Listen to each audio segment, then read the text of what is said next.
clear out the bottom to fit. Now, if you really like this tour, and you want to spend some more time up here, you can purchase that island. It's for sale for just $1.2 million.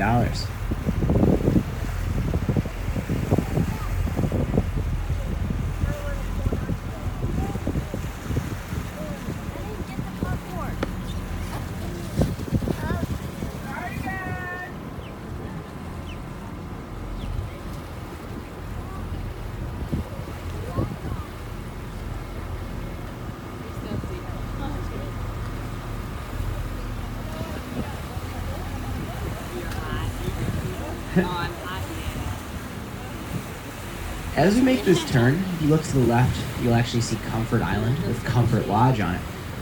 Now, Comfort Lodge was originally built by the Clark family, who made their fortune from selling art supplies. Even to this day, you can still buy Clark's paints. Past Comfort Island, if you look upriver, you'll actually see the first span of the Thousand Islands Bridge. That's actually the tallest and longest span of the bridge, and the first of 4. That one connects the mainland in New York State